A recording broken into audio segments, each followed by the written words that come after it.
Back in May of this year, ahead of the Scottish Parliament elections, the SNP published in their manifesto that in the event of a significant and material change, such as Scotland being taken out of the EU against our will, the Scottish Parliament should have the right to hold another referendum on independence. Since then, Scotland voted to remain in the EU and now faces being pulled out against our will. The UK government has announced plans to base our whole new economy on jam and tea, and Gene Wilder died. The last one might not be relevant, but it still sucked. Scotland is facing being taken out of the EU against its will, and the UK government doesn't seem to know what it's doing at all. I'd call that a pretty significant material change, and apparently the Scottish Government agrees with me. That's why today the Scottish Government published a draft independence referendum bill and consultation. Here's what you need to know about it. First of all, the Scottish Government want the question of the next referendum to remain as, should Scotland be an independent country? So don't worry about having to get rid of any of your yes badges.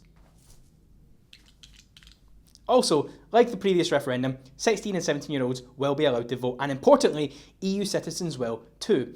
This could have a pretty profound impact given the uncertainty of Brexit, and that Tory MP Liam Fox recently referred to EU nationals living in the UK as one of our main cards in Brexit negotiations. Welcome to Britain. The proposal also outlines that a majority is all that would be required for the result to be accepted, so no repeats of 1979. Now, the publishing of this draft bill does not mean that there will definitely be a second referendum. This is not a bill that has been put to Parliament just yet. It's a consultation, which means the Scottish Government wants to hear your opinions on it, and it can still change. It's only after the consultation is over that a final version of the bill will be completed, and then at some point in the future might be introduced to Parliament. So what could trigger that happening? Once it's all said and done, it's ultimately the choice of the Scottish Government to choose when to bring it to the Scottish Parliament, where it will likely be backed by the Scottish Greens, who also support independence. The ability to hold a second referendum is not currently within the powers of the Scottish Parliament. This means that, just like last time, we'll have to propose a Section 30 order to Westminster and have it agreed upon for the referendum to be legally binding.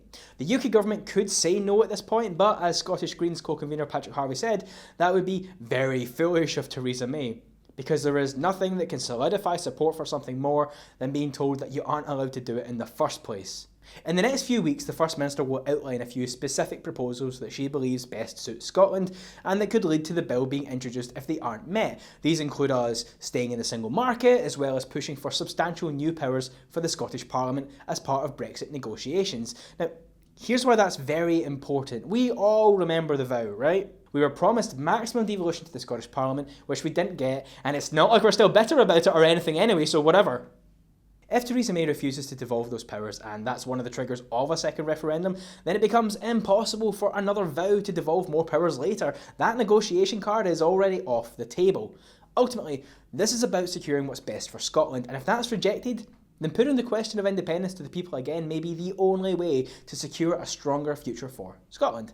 The bill is now open, so if you would like to provide feedback, you can head over to the Scottish Government website to do so. You have until the 11th of January 2017. That's all for now. Please do like and share our videos, and I will see you all again soon.